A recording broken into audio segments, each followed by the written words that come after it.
So let's break down ketosis from a fat burning point of view. So remember, when we don't eat carbohydrates, your body's basically glycogen depleted. So I'm going to try and break this down and simplify it a wee bit. It is very, very complicated. Even for someone like myself who knows it quite a long time, to actually break it down and simplify it is quite difficult. So remember, we're talking here primarily about carbohydrates. Carbohydrates, when we eat carbohydrates, we digest them, we break them down into glucose or sugar. Blood glucose, blood sugar, you'll hear it said different ways. They're both exactly the same. The amount of sugar that's in your blood after eating a meal, okay? Now, your body needs to have sugar or glucose in the blood all the time to supply the body with energy, because you're constantly in an energy state. Even when you're sleeping, you're in a positive energy state. Until you're dead, you're always using energy. So you need sugar in your blood at all times, or you would die. You would go what's called hypoglycemic, right? Which is hypo means the blood sugar levels drop too low, and you would literally pass out and you would die. So you always need to have a certain amount of blood sugars in your body. Now, that's doing a couple of different jobs. One is trying to supply the muscles with fuel, and it's trying to supply things like your liver, which is a storage system, and also feed the brain. Now, when the body stores energy in the muscle, it takes that glucose or sugar, blood glucose, and it stores it in the muscle as the form of glycogen. It's still glucose, still sugar, but stored as what's called glycogen. It's energy in the muscle ready to go for muscle contraction, because the muscles are always being used. Now, if you reduce the amount of carbohydrates you eat, or eat none, your muscle cells are never really going to be saturated or fully loaded or fully stored up with energy. That's called being depleted, all right? Or the muscles very flat and depleted.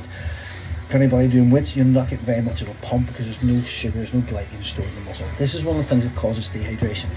1 gram of glycogen, when that's stored muscle energy, holds on to about between 3 and 4 grams of water. That means it's keeping the muscle saturated or hydrated, because there's loads of glycogen, therefore there's loads of water. That means the body is hydrated. Hydration doesn't necessarily mean how much water you're drinking, but how much water your body's able to actually keep within the muscle to keep it hydrated. Because remember, we talked about electrolytes, right? The electricity, the current, the things that allow for the current to go from the nervous system to the muscle, but also needs water as a conductant, because water conducts electricity very well. So along with the electrolytes, it needs fluid in order for that electrical current to come from my brain through my nervous system to the muscle to contract or whatever I want it to do. There are a lot of people get cramps because there's either not enough fluid in the muscle, or there's not enough electrolytes allowing the current to transport through. So whenever we're not eating carbohydrates, we don't have very much glycogen stored in the muscle becomes depleted and dehydrated.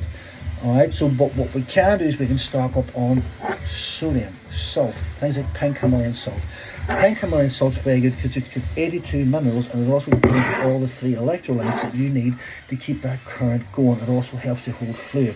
It's a system called the sodium-potassium pump, but we're not going to get into that right. Too complicated, no need for it. But just know that you have to keep the muscles hydrated. Now, just as a side note, if you don't have sodium and you feel thirsty and you keep drinking water, all you are doing is diluting yourself even more and getting into that dehydration state even further. So it's not about the amount of water you drink, it's about how much water you can retain from the water you drink. And we need salt, sodium specifically, potassium and chloride to allow that to happen. Alright, so we've got to make sure that the hydration drink happens in the morning. Now, if you are dehydrated because of this, your body will send out a signal, right, to tell you, go and get me some fuel, and it will trigger a hormone called ghrelin. Ghrelin is what we call your hunger hormone. Hunger doesn't necessarily mean I need carbohydrates, fats and proteins. It means I need nutrients, I need minerals, I need something to keep my body working because I am depleted. So a lot of people, whenever they start to go on a diet and they reduce the amount of food they eat, they obviously reduce a lot of carbohydrates and they deplete themselves of stored muscle glycogen, and they become very dehydrated. They think, I can't be dehydration because I'm drinking loads of water, therefore I must be hungry, and then they go and eat some food. Where if you keep yourself hydrated, you will stave this off. Also, a lot of people starting keto and fasting get headaches.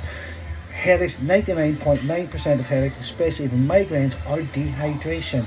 Dehydration in the brain. The reason why you get a headache and a hangover is because you're dehydrated, because alcohol has made you pee everything out, because alcohol turns to ethanol. Ethanol is a poison, and the body says, get this fucking thing out of me quick because I'm about to die, and it just releases everything, all your electrolytes, all your food, you become dehydrated and you get a headache in the morning. So first thing to do for a hangover, or before you go to bed, a couple of grains of salt, apple cider vinegar, bish bash bosh, you shouldn't have a headache in the morning. But anyway, you shouldn't be drinking anyway. But anyway, so that's why we need to keep the body hydrated. Now, what we're looking at here from a fat burning point of view is we want to keep those muscles depleted of glycogen. That means the body's constantly trying to replenish it from stored energy, i.e. body fat. Alright, so body fat is basically stored energy. All the fat you have in your body is just energy, i.e. calories that you ate too much of that you didn't need for that energy requirement during the day. So your body was, you know what, I'll store this as later because it's probably going to be an ice age or famine coming up because of evolution. That's how the body is sifting mode, and we'll get that later. Well, hopefully now is that time later. We're going to have a calorie deficit because we're restricting some food source, and therefore the body goes, I'm going to have to replenish all this from stored body fat. So it takes the body fat, puts it in the liver, because basically body fat is basically triglycerides. Triglycerides make up your fat cells. Triglycerides is 3 glycerol molecules attached together by a fatty molecule, right? So that's the fats or triglycerides. So the body then puts those triglycerides in the liver, breaks them up into single glycerin particles, takes them and then converts them back into sugar, puts them back into the bloodstream. The bloodstream elevates that blood sugar, puts that blood sugar into the muscle and tries to store this glycogen, so you're constantly replenishing. This is why in the video earlier I talked about you can get away with about 50 grams and still stay in ketosis, because 50 grams isn't enough to completely saturate all the muscles with glycogen. That should keep you just down to the body's always running on a wee bit of empty. We're just running below, that level power. If we're always running below, we're always trying to replenish, and that's the point that we're trying to do here. As well as the reduction in calories, we're trying to keep the body always trying to fill up. So here's the analogy that I like to use. Imagine your body's a car, right? And you travel 300 miles every day, but we're towing a reserve tank, and your reserve tank is your body fat. That's stored energy, it's reserved energy. Now, the only way to lose weight is to tap into the reserve tank. We will never tap into the reserve tank if the petrol tank is always full. So if I travel 300 miles every day and I put in 300 miles worth of fuel, then I'm going to use what's in the fuel tank. Does that make sense? Now, if I put in 310 miles of fuel for a journey that only takes 300 miles, there's 10 miles worth of fuel left over every day. I'm going to have to put that in the reserve tank because it's not going to just disappear. I'm not just going to poop it out. It's the first law of thermodynamics. Energy cannot be created or destroyed, but transported from one state to another. So from your petrol tank to your reserve tank, and that's where it sits. Our objective is now to tap on that reserve tank. So what we need to do is we need to make sure that we're traveling 300 miles every day, because that's your total energy expenditure. But we're going to put in 200 miles worth of fuel. That means 100 miles of the fuel that we continue on that journey must come from the reserve tank. Alright, we're constantly trying to replenish from that. Now, if my petrol tank goes down and my warning light comes on and I go to the petrol station and I fill the tank up to the full, I might still not complete enough to do the whole journey, but if the tank's full, I'm not going to have to tap on the reserve tank, sure not. So if I keep that tank on half empty all the time, so get down near empty, only fill it halfway up, get down near empty, only fill it halfway up, get down near empty, only fill it halfway up. The car's constantly trying to fill the tank up from the reserve tank. So I'll constantly feed from it to try and bring that up to a level that's manageable. Does that make sense? And that's what we're trying to do here. It's a very crude explanation, but it should give you some sort of way to visualize it in your head. If I keep the energy down, then I'll keep replenishing the tank from that reserve tank. Alright? But overall, I still need to only put on 200 miles worth of fuel. It's a journey, for a journey that takes 300. This is why we are automatically or instinctively in a calorie deficit, by just not filling up the fucking tank. Alright? Because with some of these, you fill up that tank past overflow every time you stop at a fucking petrol station. Every time you pass a petrol station, oh, there's a petrol station, fill it up. There's a petrol station, fill it up. There's a petrol station, fill it up. The tank's never empty, it's never out of full. So how are we going to tap into that reserve tank? Does that make sense?